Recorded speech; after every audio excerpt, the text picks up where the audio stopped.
ఈ రోజే డౌన్లోడ్ చేయండి. మీ ఫేవరెట్ షోస్ చూడండి. ఎవరి కర్మకు ఎవరు బాధ్యులన్నట్టు ఆయన తిట్టి ఏం లాభం? తాళపత్రాలలో ఉన్నట్టే జరుగుతుంది. రే శ్రీకర్, దీనంతటికీ కారణం ఎవరో తెలుసా? ఆ అవని. మన ముందు మనకి మేలు జరగాలని కోరుకునే మంచి మనిషిలా నటిస్తూ మన వెనక గోతులు తవ్వుతోంది. మీరలా అపార్థం చేసుకోవద్దు పెద్దావిడ గారు. అవని మేడం అలాంటిది కాదు. మనం తనను ఇబ్బంది పెట్టామని మెంటల్ గా బాగా ఫిక్స్ అయిపోయి మనల్ని ఇబ్బంది పెట్టాలనుకుంటుంది. మామూలుది కాదు.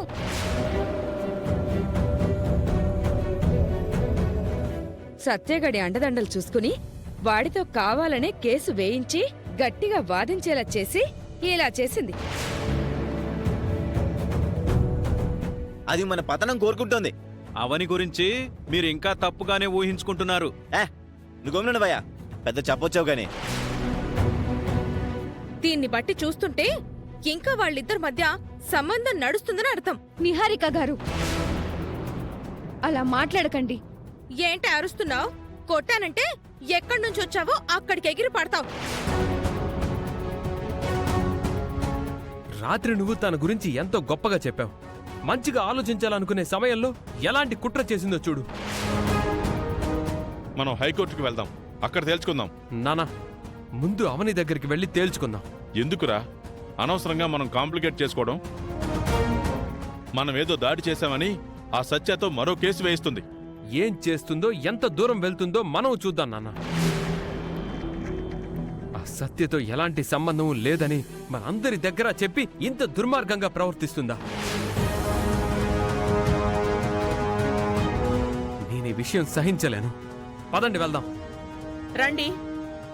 ఏయ్, ఆగవే సార్, ఆగు. నువ్వెక్కడికి వెళ్ళేది? ఏయ్ వసంత, నువ్వు మనిషివా రాక్షసివా? పసిబిడ్డను కూడా చూడవా?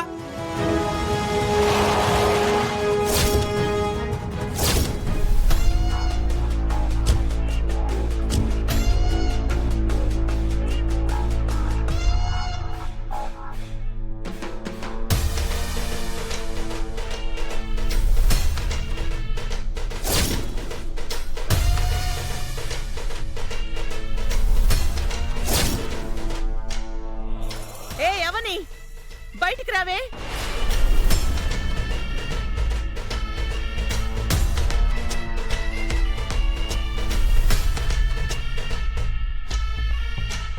రోజు రోజుకి ఏమవుతుంది నీ విచక్షణ? మంచి మర్యాదలు లేవా?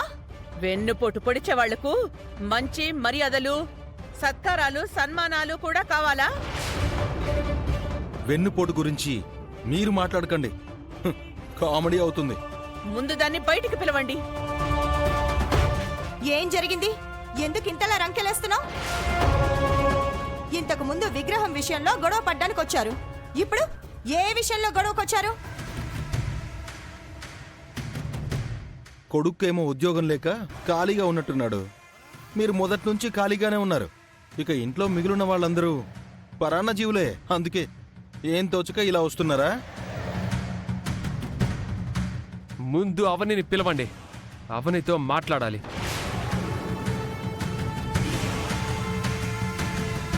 మా ఇంటి నుంచి బయటకు వచ్చేసిన తరువాత ఎవరికి అనుమానం రాకుండా చెయ్యాల్సిందంతా చేసేసింది. ఏం చేసింది? మా కుటుంబం రోడ్డు పాలయ్యే విధంగా చేసింది. ఆ పని అమ్మవారు చేస్తుంది. అవనికి చేయాల్సిన అవసరం లేదు. ఏమైంది? వచ్చింది కదా, మాట్లాడండి. నీ వల్ల ఏదో తీరని నష్టం జరిగిందని మాట్లాడుతున్నారు. మనసులో మా మీద రగిలిపోయేంత పగని పెట్టుకొని మా ముందు చాలా క్యాజువల్ గా ఎలా ఉండగలుగుతున్నావు? ఎలా నటించగలుగుతున్నావు? ఏం జరిగిందో చెప్పకుండా ఇష్టం వచ్చినట్టు మాట్లాడకండి. మా ఇంటికి సంబంధించి కోర్టు కేసులు నడుస్తున్నాయని నీకు తెలుసు కదా. అవి మాకు ఫేవర్గా వస్తాయని అందరం కొన్ని రోజుల క్రితం నుంచి ఎదురు చూస్తూ ఉన్నాం.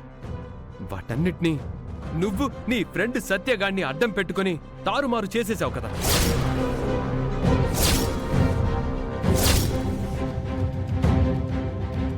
మీకేమైనా పిచ్చి పట్టిందా? ఏం మాట్లాడుతున్నారు మీరు? నిందలు వేయడానికి కూడా కొన్ని హద్దులుండాలి. నిరాధార ఆరోపణలు చేయడం సంస్కారం అని అనిపించుకోదు. సంస్కారం సంప్రదాయం పోయి మీ దగ్గరే నేర్చుకోవాలి. మరి మీరు మీ సిగ్గులేని బతుకులు. వేదవతి గారు,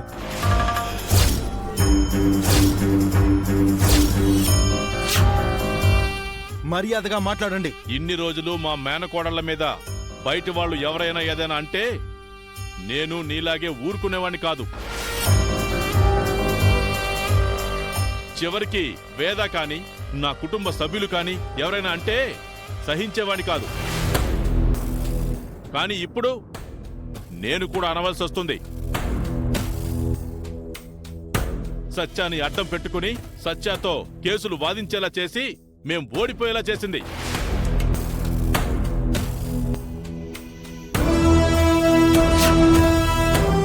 ఇంకేం మర్యాదగా మాట్లాడమంటావు? పల్లెటూరు పొలాల్ని ఫ్యాక్టరీ వాళ్ళ సొంతమయ్యేలా చేసింది. దీనిని ఎలా క్షమించాలి?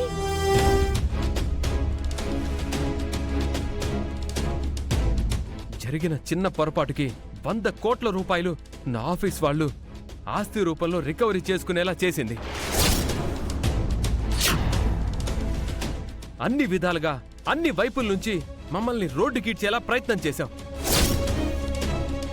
నువ్వు ఆ సత్యగాడు చేతులు కలపడం వలన ఇల్లు కూడా ఖాళీ చేసి బయటికి పోవాల్సిన పరిస్థితి వచ్చింది. ఇద్దరి పగ మమ్మల్ని దిక్కులేని వాళ్ళలా మార్చబోతుంది.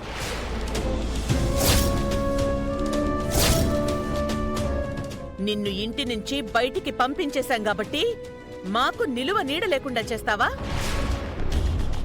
సత్యగాడితో ఏ సంబంధం లేదంటూ మాట్లాడుతుంటావు. మరి అంతా ఎందుకు? మీరు పొరపాటు పడుతున్నారు. నేను సత్యతో ఈ విషయాలేవి డిస్కస్ చేయలేదు. నువ్వు చేయకుండానే వాడంతా ఇనిషియేట్ తీసుకుంటాడా? ఎవరి చెవులో పువ్వు పెడుతున్నావు నువ్వు? సత్యతో నీకు సంబంధం ఉంది కాబట్టే వాడితో కలిసే ఇదంతా జరిపించావు. ఇంకా ఆపుతారా?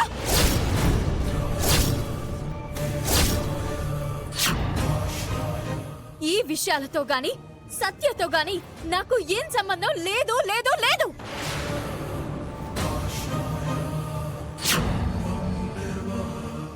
మీ అనుమానం మరీ పరాకాష్ఠకు చేరుతుంది.